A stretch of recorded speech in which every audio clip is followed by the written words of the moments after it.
Hello everyone. Welcome to my channel Pooja Janu sisters 8686. అందరూ ఎలా ఉన్నారు? బాగున్నారా?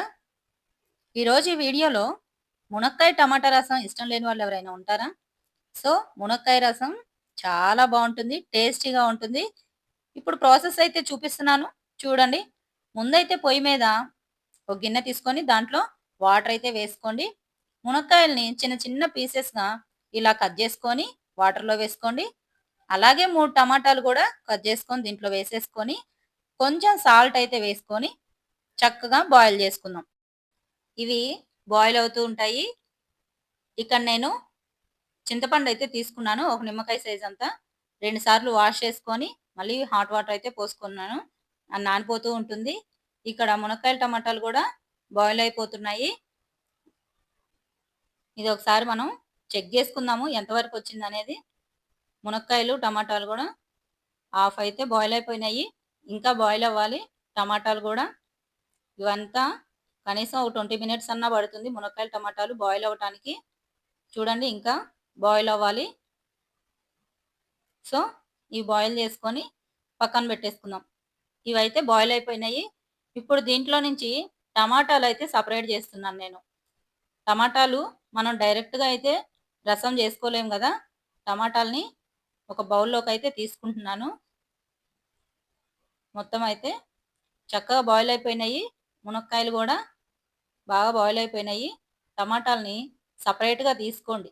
సపరేట్గా ఒక బౌల్లో తీసుకొని అవి చల్లారిన తర్వాత మిక్సీ వేసేసుకుందాం. దీంట్లో ఇప్పుడు చింతపండు రసం అయితే వేసేస్తున్నాము. ఇందాక చింతపండు తీసుకున్నాం కదా, అది మొత్తం స్మాష్ చేసుకొని ఆ రసం అయితే దీంట్లో వేసుకొని ఇది పొయ్యి మీద అయితే పెట్టేసుకుందాము. ఇది బాయిల్ అవుతూ ఉంటుంది. ఈ బాయిల్ అయ్యే లోపే మనం టమాటాలను కూడా మంచిగా మిక్సీ వేసేసుకొని ఆ ప్యూరీని కూడా దీంట్లో వేసేసుకొని మొత్తం ఇవన్నీ బాయిల్ చేసుకోవాలి మనం. దీంట్లోనే కొంచెం పసుపు, కారం, మనం మిర్చి ఏం వాడట్లేదు దీంట్లోకి, కారమే ఓన్లీ. 2 టేబుల్ స్పూన్లు కారం. ఇందులోకి రసం పౌడర్, ఇది స్పెషల్గా రసం పౌడర్ అయితే దొరుకుతుంది కదా మనకి బయట. రసం పౌడర్ అయితే ఒక 2 టేబుల్ స్పూన్లు అయితే వేసాను. 1 టేబుల్ స్పూను ధనియా పౌడరు. ధనియా పౌడర్ కూడా అవి ఫ్రై చేసి ధనియాలు చక్కగా పౌడర్ కొట్టేసుకొని పెట్టుకున్నాను అనమాట. దాన్ని కూడా 1 టేబుల్ స్పూన్ వేసాను ధనియా పౌడరు. అవి కూడా కలుపుకొని బాగా మరిగించుకోవాలి. ఈ రసం ఎంత చక్కగా మరిగితే అంత టేస్ట్ వస్తుంది. ఇప్పుడు తాలింపు కోసం ఒక కడాయి పెట్టుకొని దాంట్లో ఆయిల్ అయితే వేసుకున్నాను. ఆయిల్ వేసేసి ఆవాలు 1 టేబుల్ స్పూను, 1 టేబుల్ స్పూను పచ్చెనగపప్పు, 1 టేబుల్ స్పూను జీలకర్ర.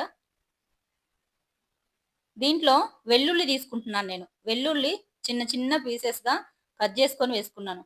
వెల్లుల్లి చాలా టేస్ట్ ఉంటుంది దీంట్లో. మనం ఉల్లిపాయ అస్సలు వాడట్లేదు, వెల్లుల్లి వేసాను. వెల్లుల్లి మంచి ఫ్రై చేసుకోవాలి దీంట్లో.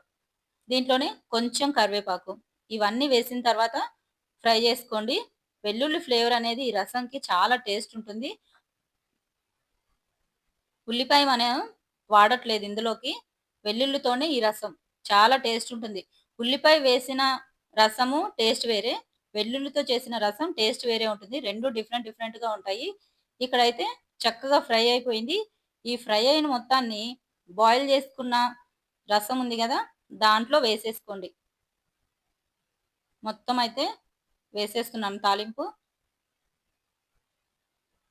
ఈ తాలింపు వేసిన తర్వాత కూడా ఈ రసంని చక్కగా బాయిల్ చేసుకోవాలి.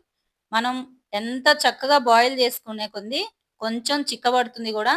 ఆ చిక్కబడే కొద్దీ కూడా టేస్ట్ కూడా చూసుకోండి. సాల్ట్, కారం అడ్జస్ట్ చేసుకుంటూ వేసుకోండి. చక్కగా బాయిల్ చేసి పెట్టుకోండి.